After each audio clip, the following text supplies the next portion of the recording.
we're live, Khalid and me, together again after the last attempt of not quite getting it right.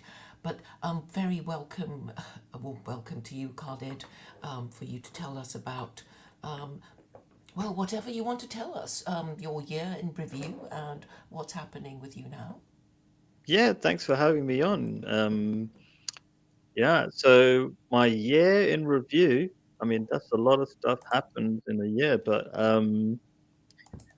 supposed had a brief revisit to Speaker's Corner, um, and I suppose most of what I think what we've been doing a lot of streams together, and your idea for a lot of this year was marriageability classes, and I thought that was a great idea because that was like at the heart in many ways of the issues facing Western people, and my videos are targeted mainly towards Westerners, but sometimes when I go to places like Speaker's Corner, which is completely taken over by Muslims, so I end up talking to them. Um, so yeah, and I'm in Jordan. For people who don't know, I've kind of been reminded to tell you that. People might be wondering why that. Can you hear the music in the background? Is that an ice cream van? Oh, I told you about this. It's not an ice cream van. It's a gas van, like gas tank van. People use it to heat up their clothes. I mean, the they've got these kind of standalone heaters where you put your. You might have remember. I don't know. Did you ever see it in like a while back? I don't know. I remember in the 1980s we used to have these standalone heaters. You put a little gas tank in the back of it, and you put a little lighter, and so we got weird things like that. Although I'm not using it here, but in our village home we do. But anyway, that's what it is. It's not. Yeah. Oh, right. I mean, it just sounded like an ice cream van. So, Yeah, I know. Yeah. Each country's got their ways. Yeah. yeah, I don't think I've So ever come across those gas heaters that run on gas. I mean, with a gas tank next to it. But yes, I've just learned about that today. But yeah, we've been both busy, and I think every time I do a stream, hopefully there is a bit of advancement in either the propagation of the message or my understanding of the things around me and how people yeah. think. And I think a lot, I never knew how much psychology goes into politics, really. You know, you just think, well, if you want to do this, then you. But it's like, but why won't they do it? And why don't they understand it? I couldn't have been clearer, but they still won't do it. But Hmm. there we are. I think there's a lot of neurosis going on, which I Okay. think may be cured by the correct beliefs. But then, who are we to tell anyone that their beliefs are wrong?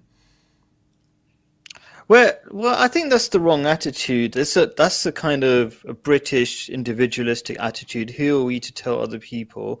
Like we're people's friends, we're people's brothers and sisters, and if you've got a brother and sister who's doing something that's harming themselves, you offer advice. But if it's pushed away and people say we don't want it, then you go away and you don't give it. But like you have a duty to your fellow human beings to give advice kindly, not like pushing it down people's throats. That should be the normal way to behave. Um, and I think that's kind of an individualistic thing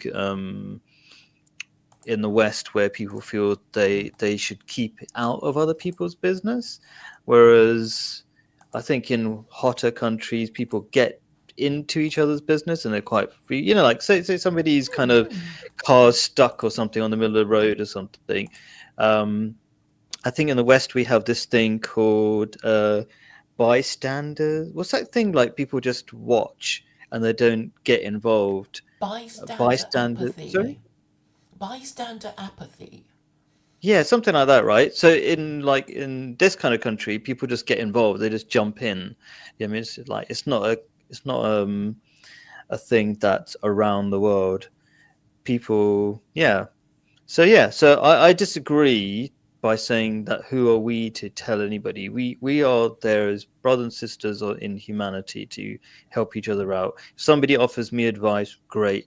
I think part of the problem also is that people have huge egos and they don't like to take advice or something. Like if somebody gives me advice, I'm like, okay, thanks, man, appreciate it.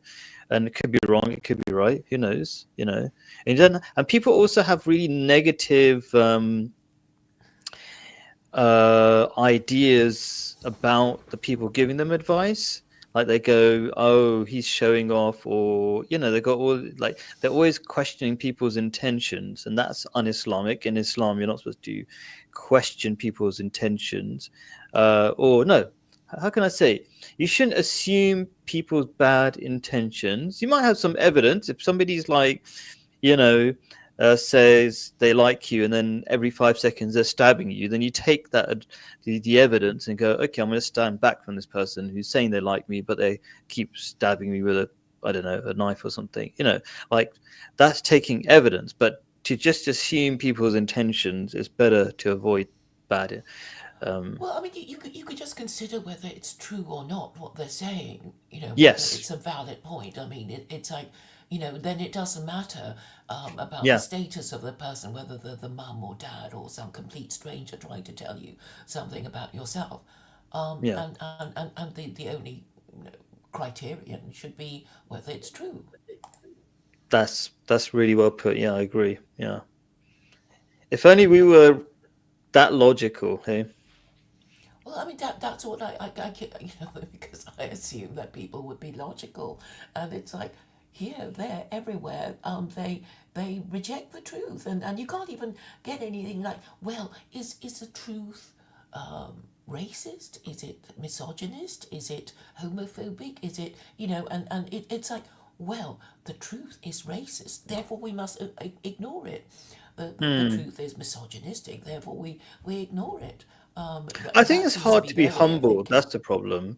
And one of the things I criticize in a lot of discussions is that the people talking assume there's always somebody else. So, like in this discussion, I'm thinking, you know what? I'm also emotional and ignore many truths as well. That's kind of like I like to put that out there. It's not like, oh, I know better than you, all this kind of stuff. And that's part of the problem as well. If you think you're special and then you start giving advice, that doesn't come across very well, and people don't want to listen to you as much. But if you keep it openly admitting, like I'm admitting, I've got millions of faults. I don't tell everybody all my faults because it's in Islam. You're not supposed to tell everybody the faults God has hidden.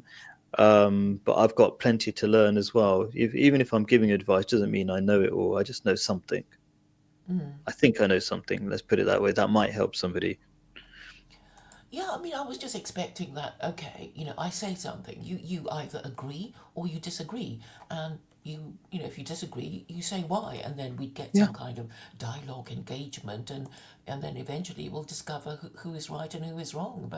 Um, but it seems that these days you say something people don't like, and that's the end of the conversation.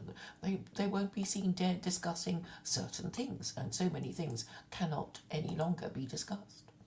Yeah, that seems to be people seem to be stuck in their bubbles, their thought. When I say bubbles, people like an X date or whatever. I don't even go on it much, but I keep hearing that people are always arguing and being really angry with each other, and they're echo chambers. That's the other word. So they kind of like go in groups where everybody agrees with each other. um, Stuff like that. I don't know. I think I don't think it's common across all cultures either. I remember sitting on a plane to Ghana in Africa, and I just started talking to a Christian, and I said, "Here are ideas from the Bible that might be different to what you've heard," and his reaction was like, "Oh, that's really interesting. I'm going to think about it." But it doesn't mean that culture is better. He was Ethiopian. Um, I think some people might go, "Oh, that's interesting," right? But not do anything about it. But I think Western culture, we have the habit of just arguing for no good reason. I can understand why people might argue within the same group, even within an echo chamber, you have Hmm. these people who believe in the same thing, and they're obviously jostling for position to be top dog in that echo chamber, and they have to be more of a true believer or be more extreme or fundamentalist, etc. And then you get I guess extremism. If you don't allow people with a different view to be in your group, because I guess it's almost natural for people to wonder when they're in a group. Well, am I top dog or bottom? Rather the Hmm. bottom, and they have to test this out by calling each other out on obeying the rules, I guess. Yeah. So our egos get in the way of logic, I guess. Well, the thing is, these days, it's not having the wrong view, but being seen to be discussing certain subjects at all. So the censorship is even more intense now, because in the olden days when people seemed to be more prepared to discuss these things, it's like you can discuss a subject, but you mustn't have the wrong view. But now it's sort of, oh, we're not the kind of people who discuss these subjects. That, Hmm. I think, is the extra level of self censorship, because Yeah. if you discuss these things, then it means you are a shock horror Trump supporter, or whatever. So I think there's entire different subjects types are of people, avoided though. I'm not altogether. sure. Is that true of everybody? Because there's the people who are naturally outspoken, like me and you. We just say things that are controversial all the time. And we're bored. We get bored saying, just repeating what everybody else is saying. But and there are other people who feel incredibly uncomfortable saying anything that's remotely different. And that doesn't mean they're worse people. It just means, I think, they have a different function in society. Like there's the people who just maintain things and keep things going, and then there's the people who change things, you know. And the people who change things, they're a bit disruptive, like me and you. But we might not be very good at just maintaining things. So it's just different types of people, I guess. And hopefully, the the quiet ones who don't like to be disruptive, maybe they're listening, but they're not vocal. Who knows? Yes, I know people who actually make a point of not discussing certain things, and I think the average Like my dad and people, people like that, normal people. uh, yeah, and they're sort of made deeply uncomfortable if you discuss the things, and then it becomes a class thing. We're middle class. We don't talk about these things that the lower classes are always complaining about. I get the impression that it's almost a status thing to not be discussing certain things. And, Yeah, and so it's like, if you that's complain about the true. government, Yeah. you must be a lower class person, a peasant. You better shut up, or we'll call you a peasant. Yes. I think in conservative groups. Oh, and by the way, Rune Oh yes, Skitsing, hello. wa alaikum assalam, peace be upon you too. Thank Um, you, Rune. Appreciate that. So that's just a Muslim greeting. It's a bit like um, the Muslim greeting, basically saying peace. It's very hippie, isn't it? If you think about it,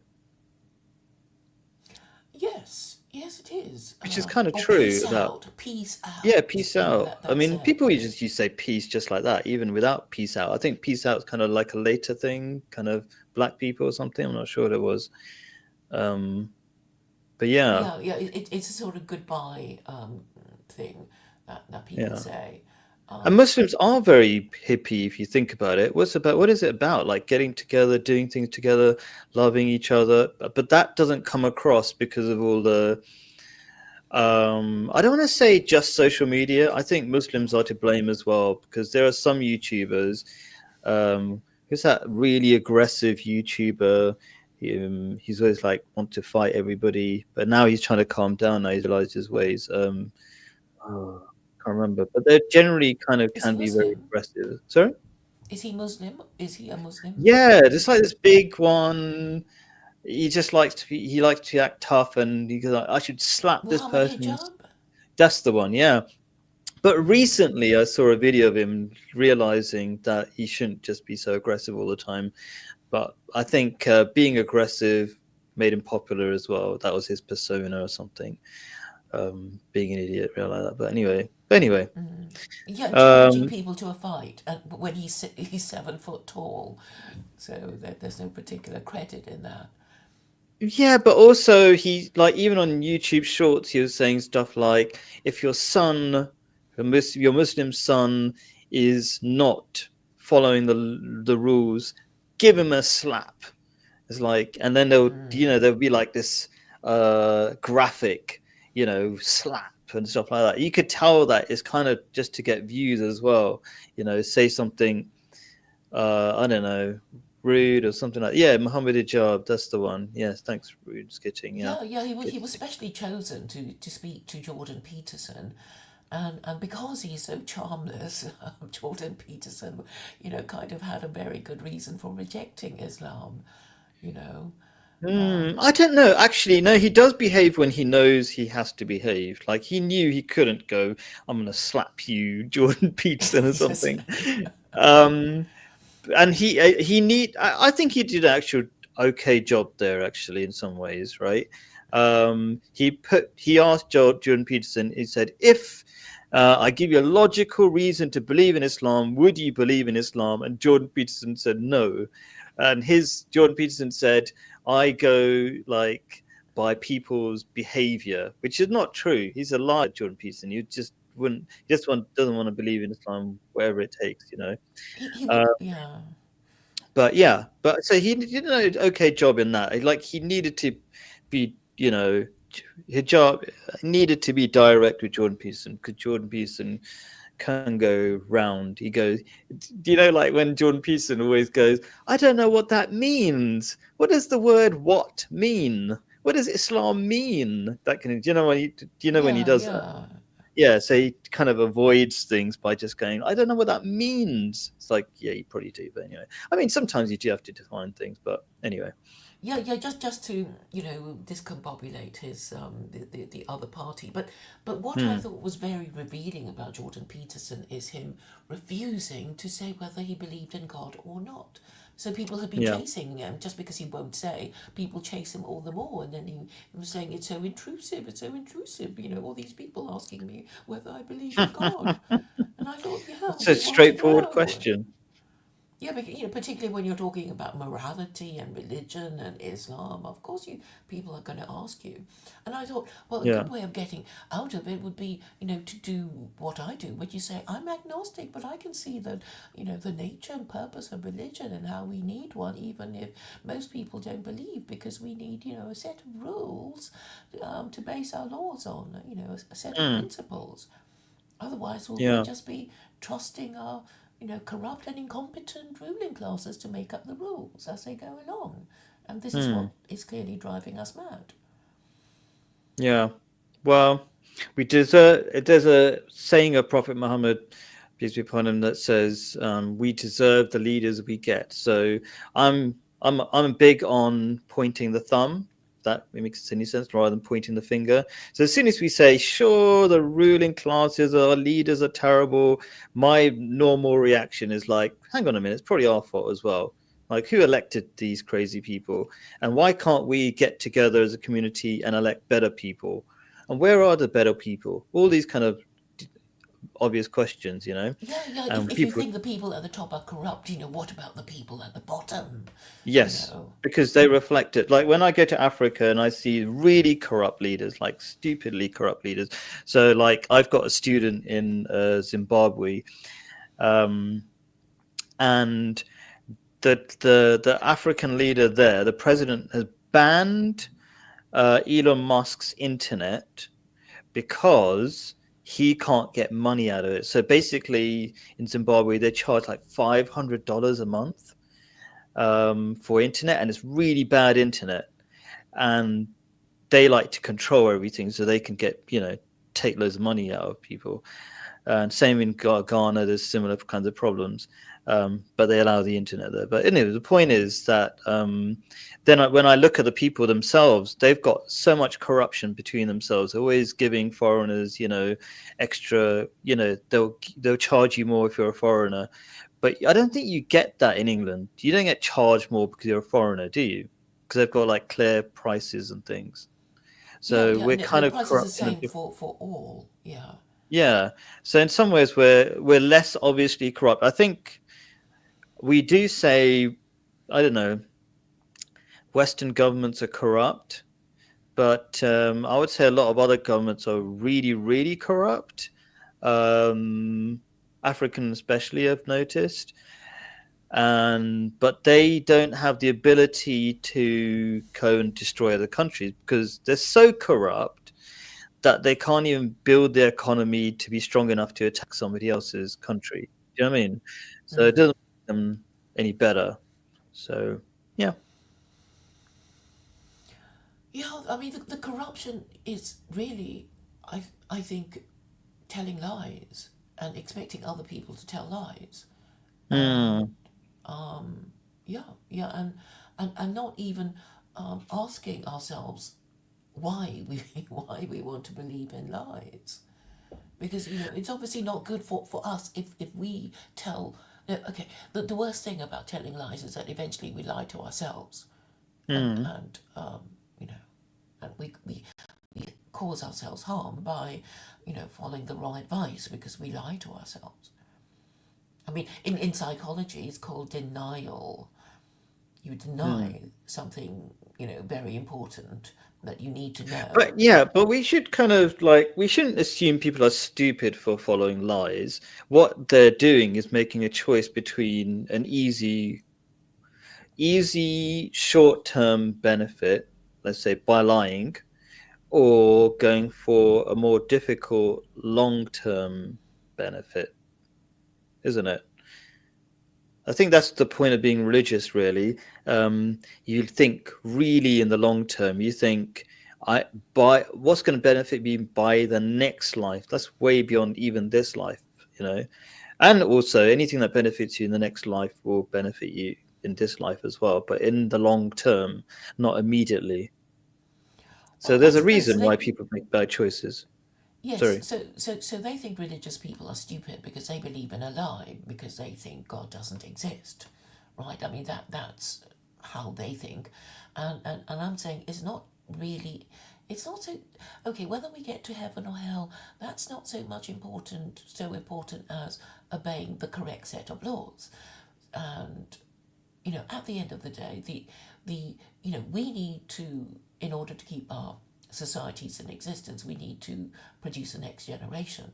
And the only way to produce the next generation, in my view, is to marry and have children. And if you don't bother getting married, then there will be low quality next generation. We will have an increasingly low quality next generation. And this means Yeah, and your most people country don't will care decline about the even more. next generation because when I say most people, I'm saying especially atheists, they can't they will say who cares about the next generation? I care about myself right now, and so that's that short term versus long term choice, But even not getting married, if it even if you don't care about the next generation, what's going to happen is by not getting married, you're going to end up lonely. So there's a very short term view, which is, you know what, it's annoying to compromise and be nice to other human beings. I'm just going to play computer games in the basement by myself.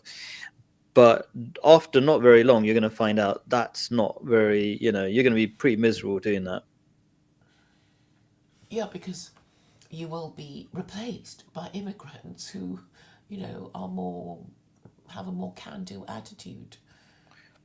Replaced, but also you're going to become so irrelevant. Yes, like, yeah, replaced. Like, you won't have a job. Um, if you have that kind of negative short-term attitude, because to get a job you've got to get skills, and to get skills you've got to think long term, and you've got to be positive about stuff. You've got to enjoy working as well, like enjoying making a difference. And if you really don't give a crap about the world, then you've got such a negative attitude, you're just going to lose, and that's what's happening at the moment in the West. I think in our previous attempt at the stream, I said, "What is it that I do?" And I try to help white people. And you might say, "Well, white people don't want to hear from a brown person." Well, I'm just going to do whatever I can, because what I see is brown people need help as well, but probably a little bit less. And also, white people are my people. I don't have to be white, but Londoners are my people, and a lot of Londoners who are suffering are white people. So like when I was living in London, I would always be giving presents to the neighbors and saying, "How you doing?" And um, you know, and the neighbors loved me. Like I turned up to when I went back to London last month, was it, or something? I was in Sainsbury's and my old neighbor spotted me and it's like, "Hey, how you doing?" And "We missed you," and like, "You're our best neighbor ever," and all that kind of stuff. So um, that's what I do. I like to help people who need the most help. Brown people are following in the footsteps of some broken ideas in the West. I'd say modern Western ideas. In the West, it was more powerful before. They were more successful in many ways when they were more religious. But I think we've followed lots of. We're following currently in the West a liberal religion, which is basically an atheistic religion. Wouldn't you say? Or what do you think? What's going wrong in the West? I might. Yeah, let's start with that. I mean, I want to ask you, what do you think? What's going wrong in the West?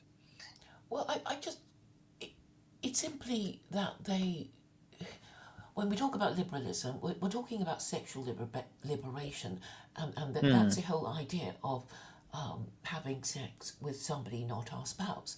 And of course, we all went through the stage, I think, of saying, well, what's a problem?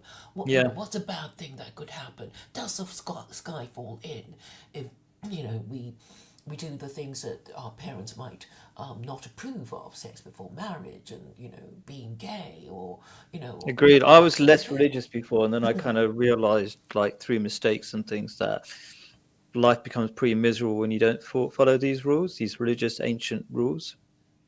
Yes, because it's all, even if you don't quite like the idea, even if you don't want to have children, it's like, well, if you don't want to do it, let other people do it.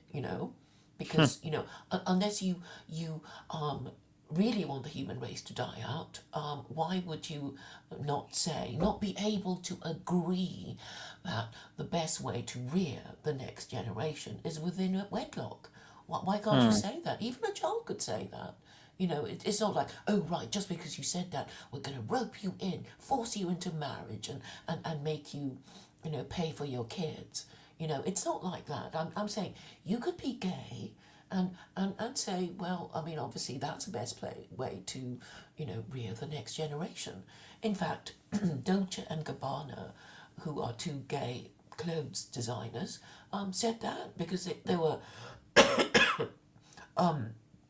talking about surrogacy, and Elton John and his husband, having children in an unconventional way. And Hmm. they were immediately ostracized and denounced by, the other clothes designers. But they came up with a line called family. I don't know if you noticed, but anyway, it's all about, the pictures of the nice clothes were taken of models in a family setting, older people, the generations, and at least they managed this kind of season of family themed designer clothes, and then Hmm. eventually they were made to apologize, and they did. And so that's kind of forgotten about now, but Hmm. it's because they actually force you to deny the truth. So these two gay men who said, well, it wasn't for us, it's not for us because we're gay and we don't have children, but we think, even as gay men, that the only way to bring up a child is in a family with mother and father. And they couldn't even Hmm. say that. Yeah. Well, yeah, we know why they don't say that, because it's not convenient um, at that moment in time, and it's not convenient because they're thinking too short term. And also, Yeah, they don't. People don't have much self.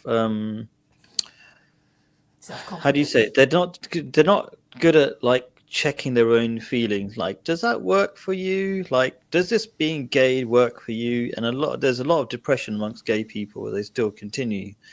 But yeah. Yes, I mean, talking about gay people, I talked to Vincent, and his elaborate plans is just about avoiding using marriage and family values to bring up the next generation.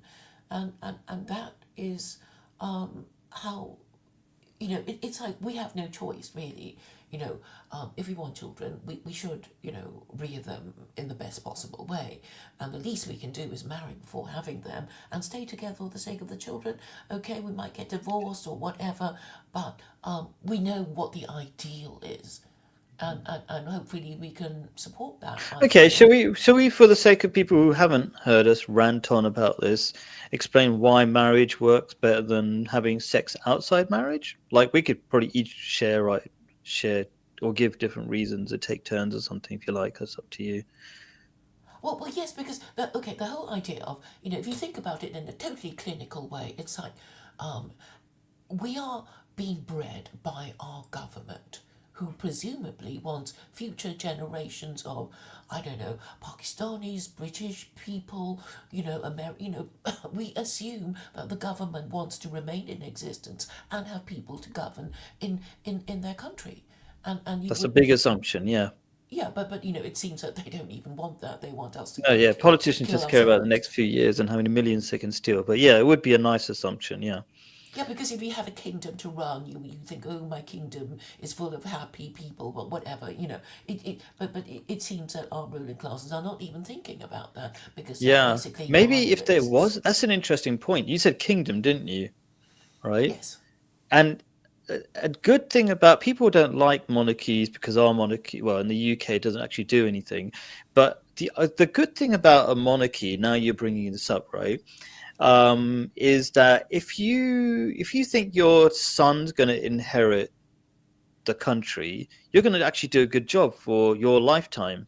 MPs who are in democracy, they don't really care because they just care about a bit of fame, stealing as much money as possible, and then they'll be gone after a few years. Do you know what I mean? So that's an interesting reason to support monarchies. What do you think? Well, the only problem with a monarchy is that, they don't tend to be very good kings, and then they abuse their power if they have absolute power, and then there will be, Yeah, problems I think again. there's a lot of great monarchies in the Middle East. No? Are they Um, rubbish? I'm not sure. I like okay, so I'm in Jordan. We've got a king, but there's also some level of democracy, right? But if the prime minister who's elected is doing a bad job, the king just gets rid of them, and puts a new one, right? And that's great. I think people love democracy way too much, right? But if your prime minister is messing up, like in the UK, people are constantly messing up, they just need to be replaced. So somebody who cares for the long-term view of that country, and the king does.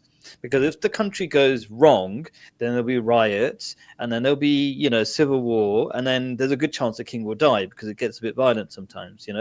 Our current king, his dad fought many wars to keep Jordan like peaceful, and could have died, right? So there's kind of like there's an incentive for this king, um, to take care of the long term view of the country, whereas a lot of MPs, they don't have that incentive. They just like well, they're here take as today much and money gone as possible and tomorrow. leave. Yeah. I mean, Yeah, they're here today, gone tomorrow, people. So it's like, well, yeah. the least I'd like is to be a two-term prime minister, not a 44-day prime minister like Liz Truss. Hmm. Because if there are too many of them, they come in quick succession. They just Yeah, resemble a queue outside a public convenience. So, they're not going to get much respect. You only get a bit yeah. of respect if you've been there for a long time and, enough people know who you are. But I think part of the thing is just being around for a long time for people to get used to you and think they know you. You know, Hmm. but I'm saying you can be a president. Okay, so the Americans have this weird idea that you can only stay for 2 terms. And I'm saying, well, if you actually have a precedent that you want to stay for a third term, you should be grateful instead of, telling them to go away, you Hmm. know? I Because, mean, it's not a strange idea. There's a reason for it because they're worried about power corrupting over a period of time, which often does happen, like you said. But well, also, they're going to the die reason you gave was good. anyway. I mean, these presidents, I mean, okay, they say maybe they stayed 3 terms, 4 terms, 5 terms, or whatever, but eventually Hmm. they will, have to retire because, of age and health. Hmm. But I mean, the Yeah. whole idea of kings is that that they're there for life, right? So, Yeah, that can be a problem, isn't it? If you're like old and decrepit like Biden or something, and you can't leave your job because you can't leave until you're dead. Um, I don't know. I mean, these kings that I hear of tend to do a good enough job a lot of the time. Maybe because by the time they're really old, they've delegated a lot of the work, so it's not too much of a problem. well, I suppose we have to ask their subjects whether they're doing a good job or not, and I suppose Hmm. we have to ask the Qataris and the Yeah, I really quite like dictatorships. Okay, I'll explain what I mean. Like when I say dictatorships, I'm talking about soft dictatorships. So the other day I was talking to who was I talking to? One of some students, and they're talking about how they managed learning during the pandemic when people, not allowed kids were not allowed to go to school. And very quickly, the king, implemented a system where you could learn, and they improved things, online learning and stuff like that. Instead of having a debate about it, the king said, "This is going to happen," and it happened, which is great if they make good choices. yes, of course, that's a problem. Yeah, Yeah, because I suppose in a way we kind of enjoy the idea of somebody saying it's going to be a public holiday tomorrow, and so that also happens, by the way. yeah, They a love just kind of having holidays there. spontaneous one, just Yeah, something that was. they'll kind of just like, you know what? Let's have a holiday the next like tomorrow or day after tomorrow, especially during Ramadan. It's they. I think it depends on the culture. Over here, Jordanians are not very exact people. They're super friendly. They're amazing at service, but they're not very exact. I think that's a hot country thing, you know. So they don't mind like, oh, okay, sure, tomorrow's a day off. That's fine. The king says, so we will do it.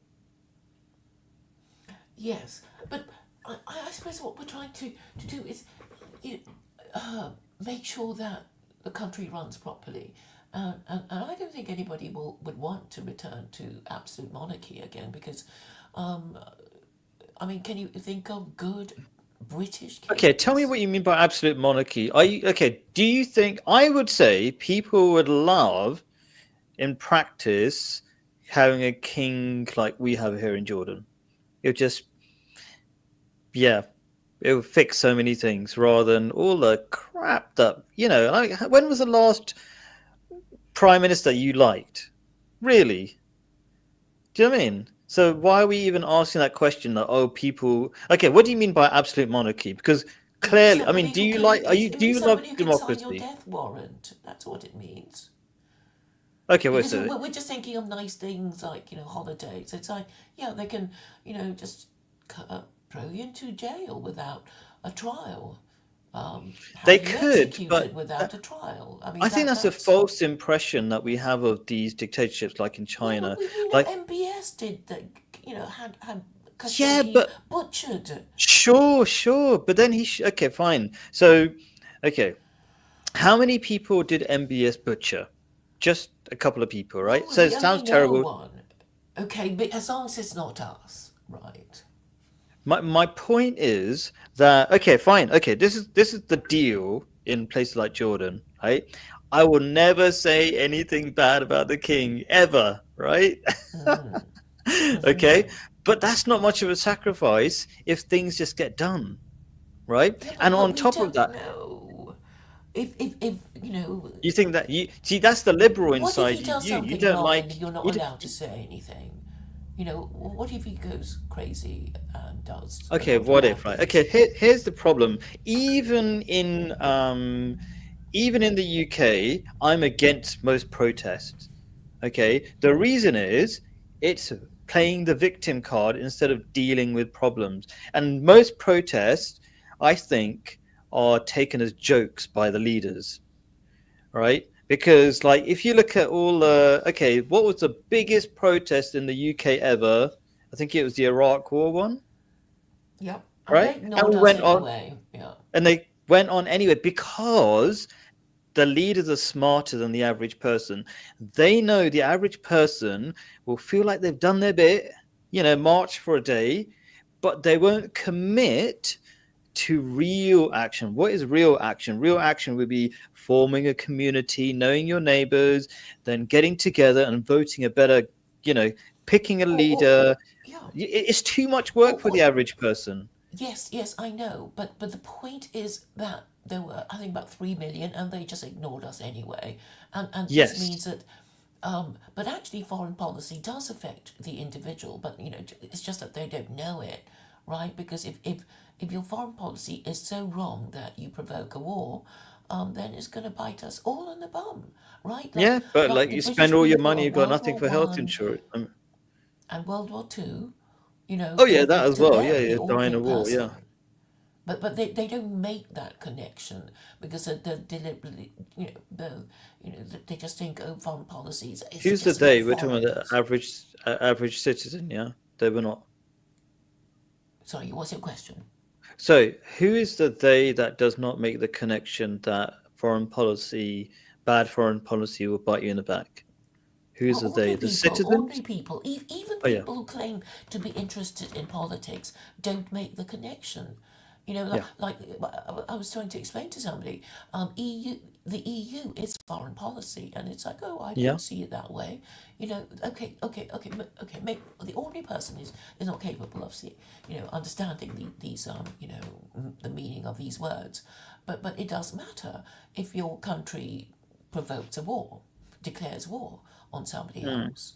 And right now there is a European war, and it could, bite us on the bottom if it goes wrong. mm.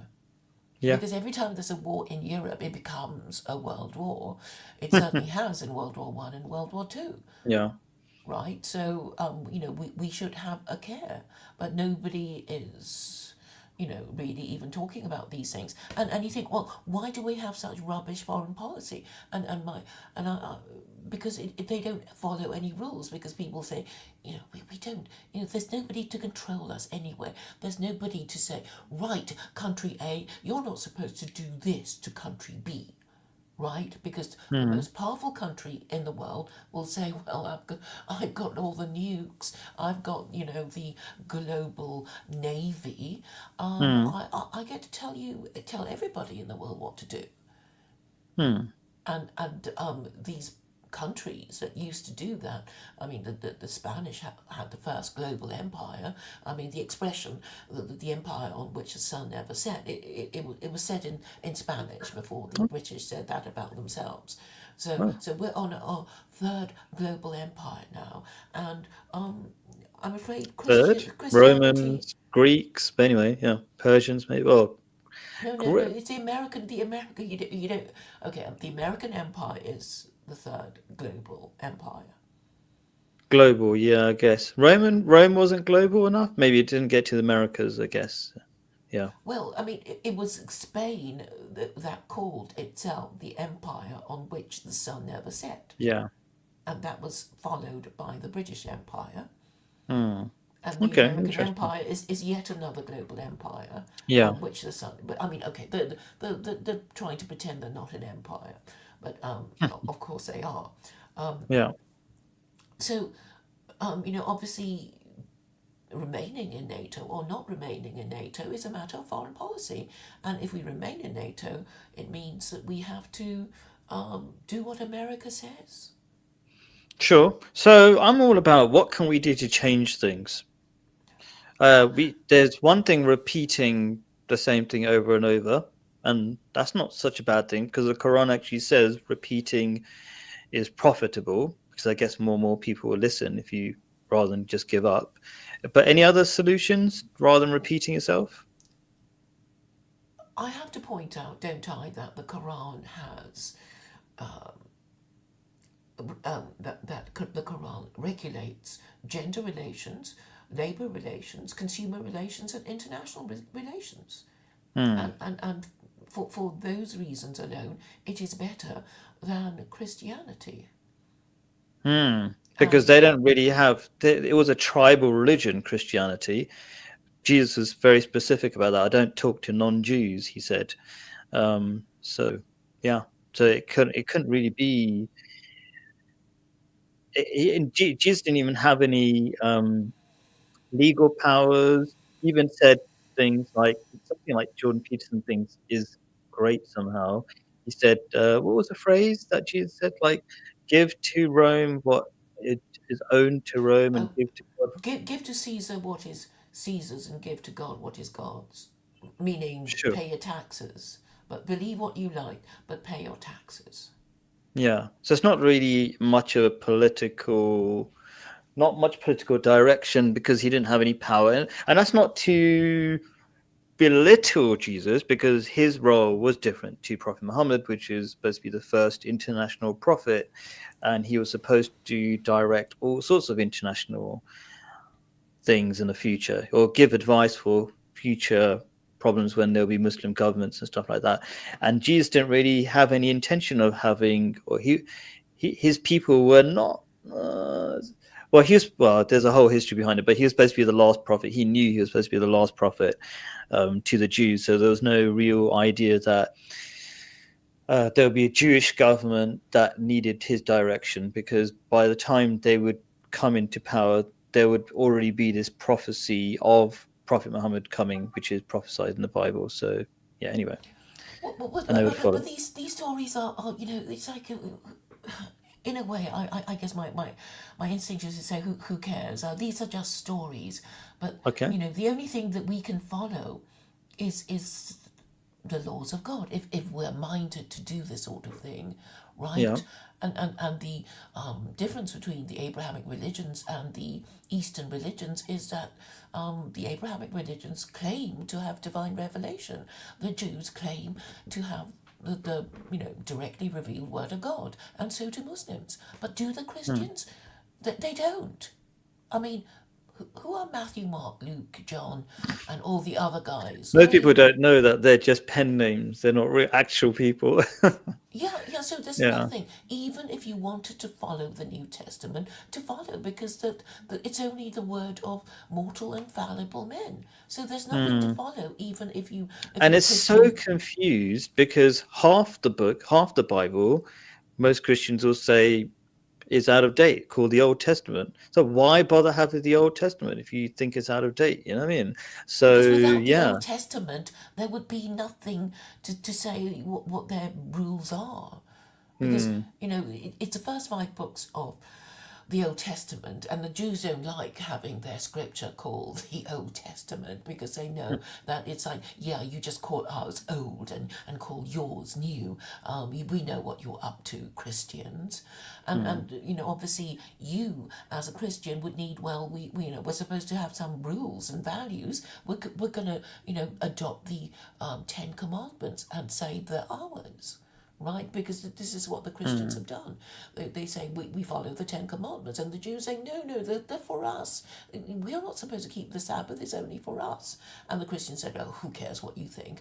But on the question of idolatry and blasphemy, which is forbidden in the Ten Commandments, Christians don't seem to mind that. No, but the Christians have so many problems because you got Saint Paul, apparently Saint Paul, who comes along after Jesus has died and says, Jesus told me in an apparition all sorts of stuff, including the law doesn't matter. The law is a curse, he said, right?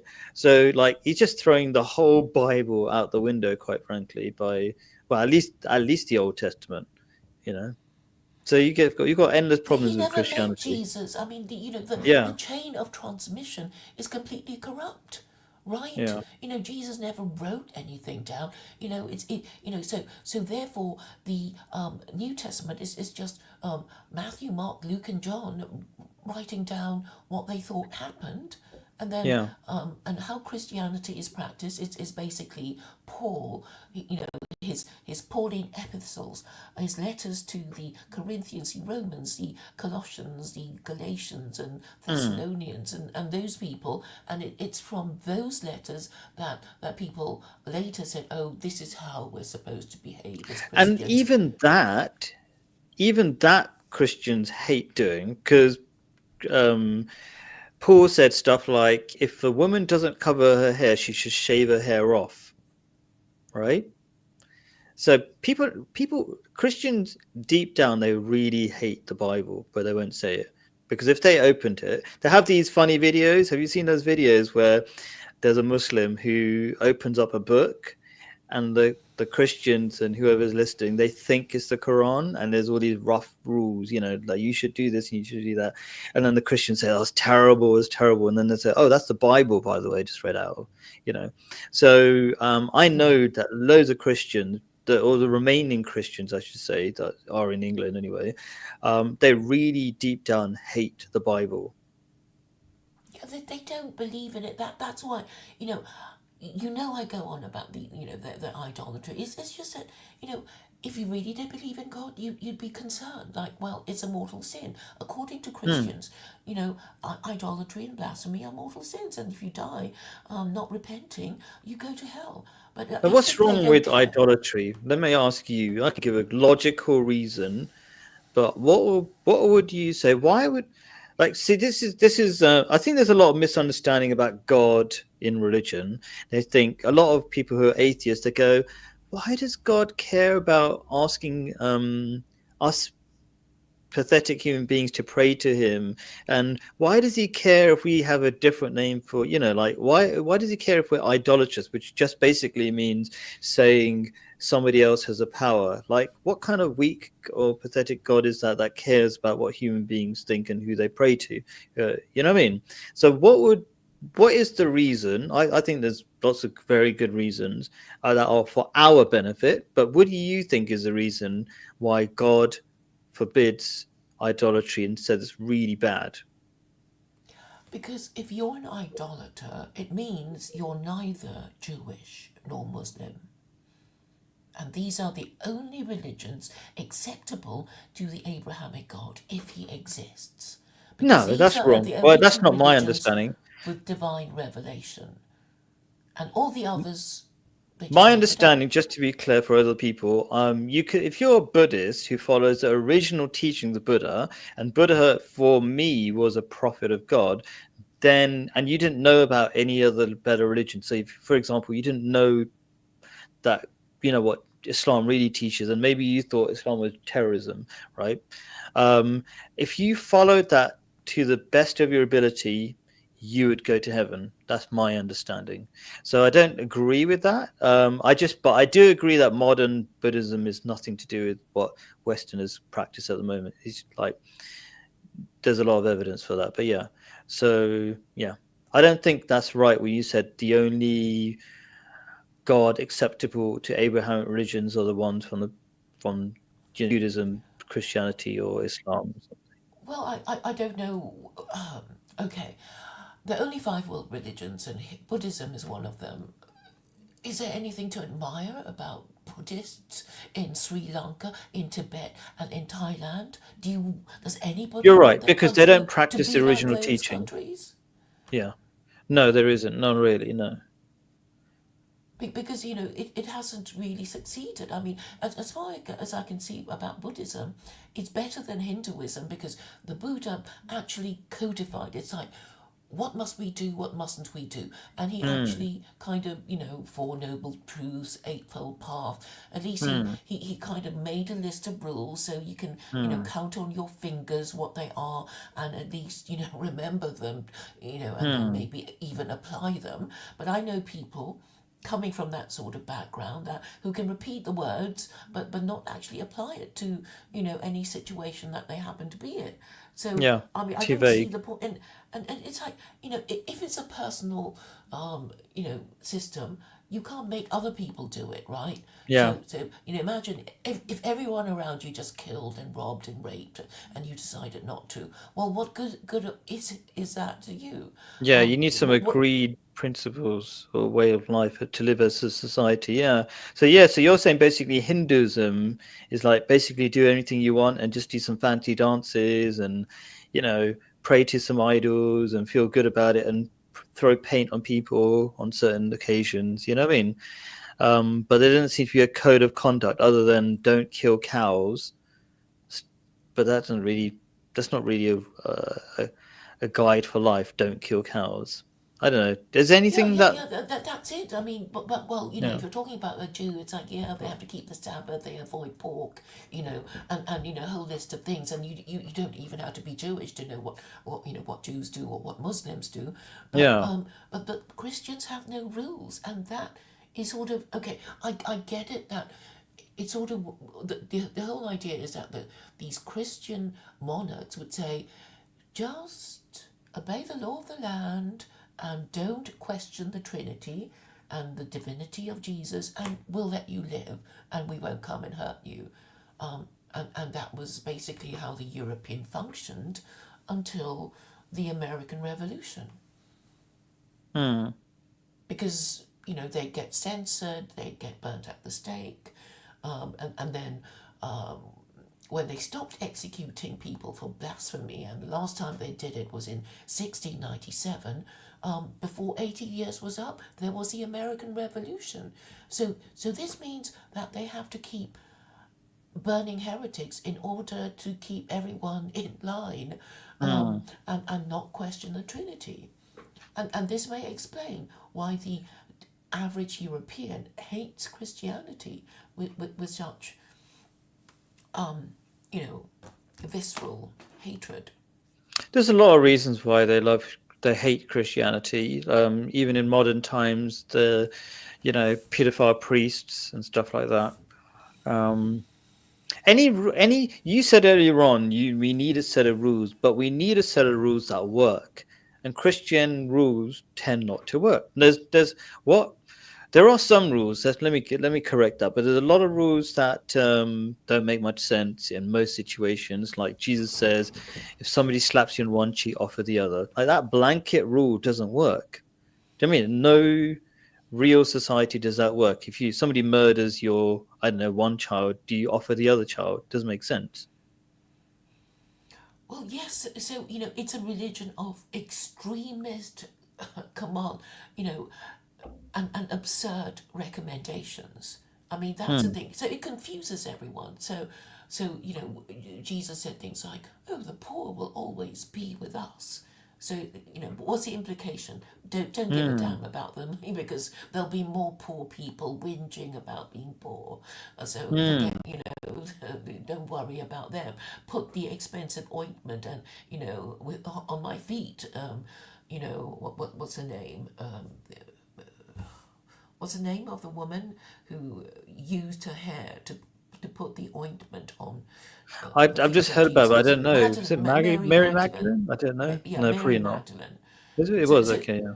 so that was when because it was such expensive ointment, and the apostles were saying, shouldn't we be using something with the money that we could be using, selling it or something for the poor or so, Hmm. and Jesus said, well, the poor will always be with us, There's but some I'm value in rich. that statement, but but just by itself can be really bad. And it's probably worth saying what would be the Islamic alternative to offer the other cheek. And it's like only forgive if there's reformation, and it's also a choice. And it's better for you to forgive if you can, but only if there's reformation, which makes sense, right? You don't just blank check, just forget it, forgive everybody, because then you just allow criminals, you encourage criminals. Yeah, exactly. So you forgive them the first time, but warn them if they do it again, you're going to take action. Something like that. That will at least prevent a further incident of the thing you don't want to happen. Hmm. So it's practical, but what the New Testament recommends is so extremist that you can hardly believe that they're being serious about it. And we also know in practice they don't do it anyway. I don't think, do we know any Christian who's turned the other cheek? You No, know, it's not practical. Yeah. yeah, and so they don't do it. So they know they are hypocrites. But the great thing about the Quran is that it does say all hypocrites go to hell, doesn't it? There's a whole Mm. chapter about it. So, but then I don't think Muslims take it seriously either, because if they took it seriously, they'll be saying, but isn't everybody a hypocrite from time to time? Isn't it a bit harsh to send us all to hell? Something like that. But I don't think they take it seriously enough to even No, it's question not it. that they don't take it seriously.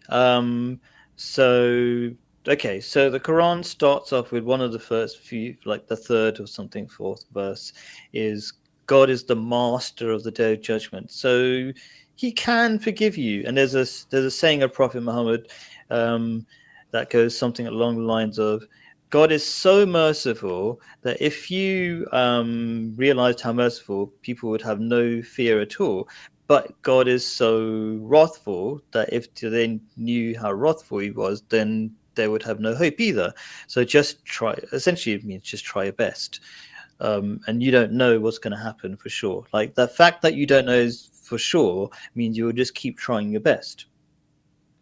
Yeah, I mean, I think I've kind of worked it out that, obviously, if you go to, if you are forgiven if you repent, but Yeah. only if you repent sincerely.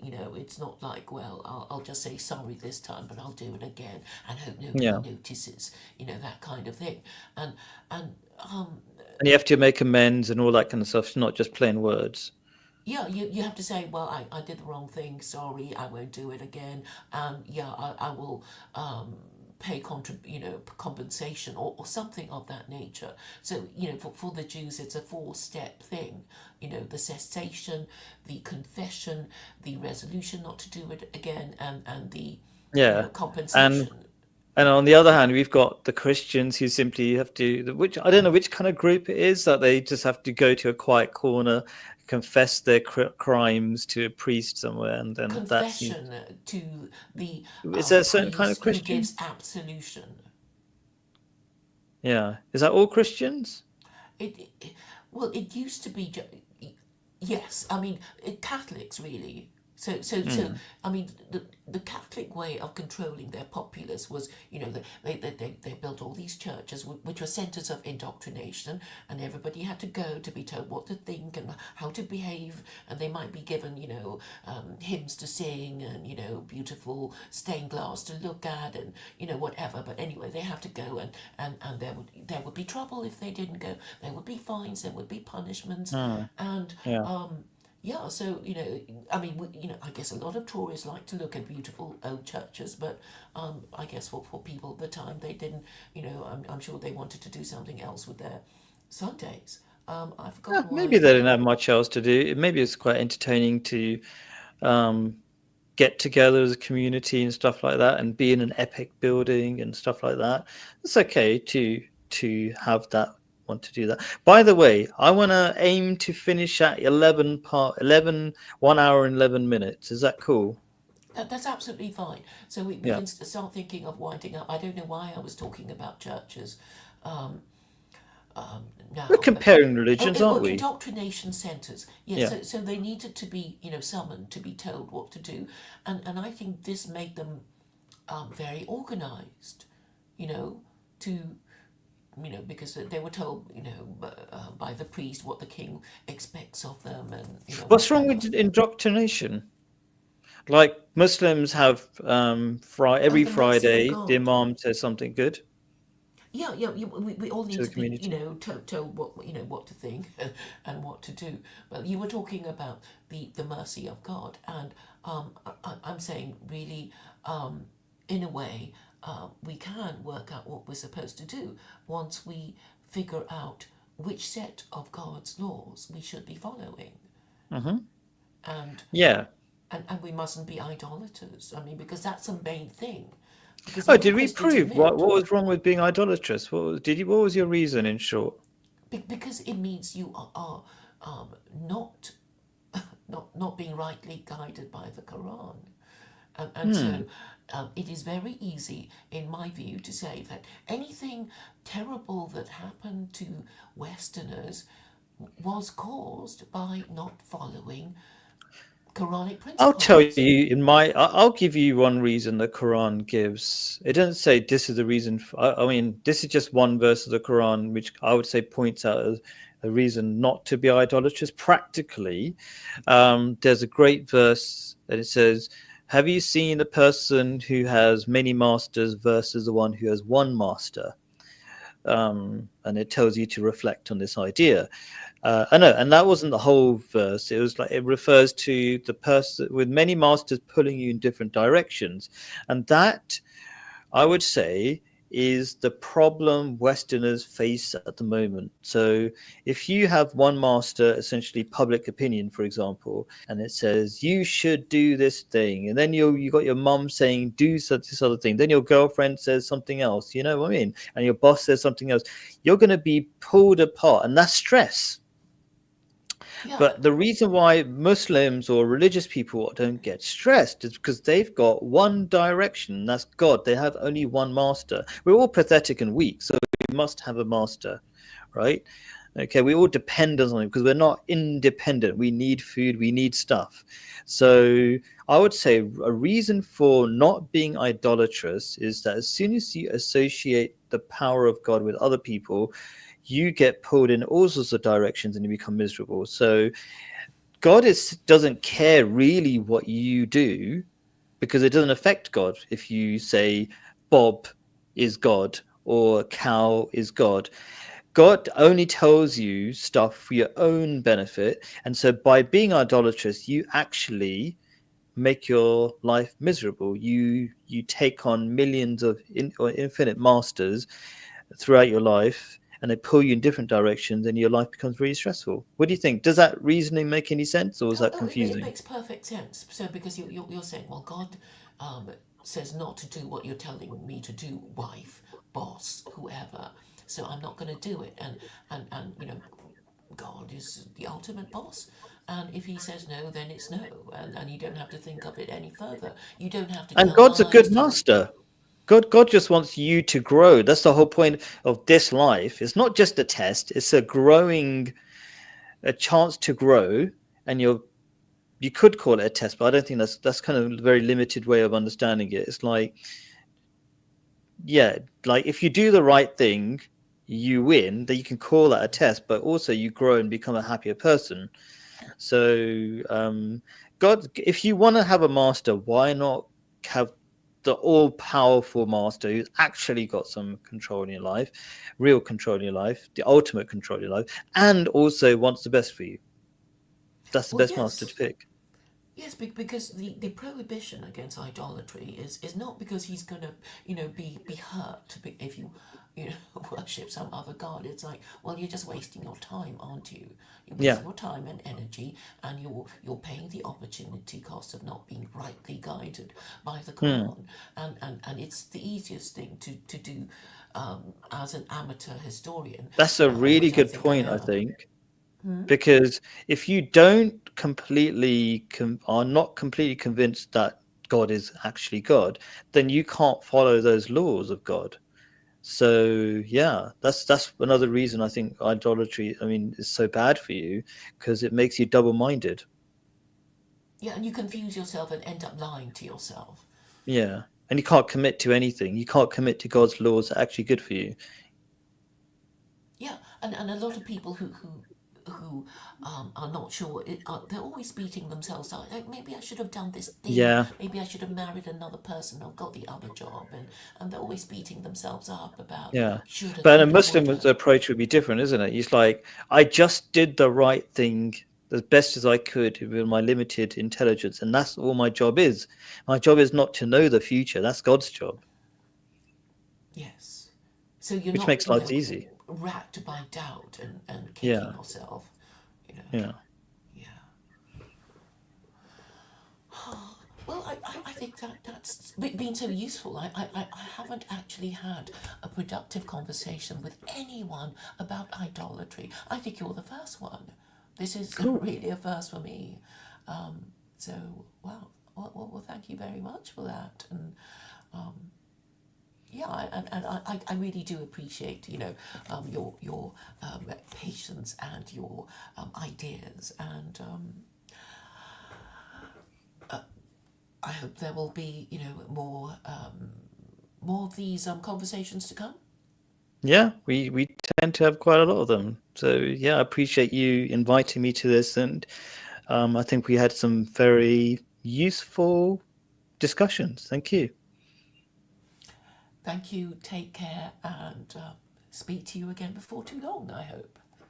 Yep, cool. Thank you. Bye. Bye.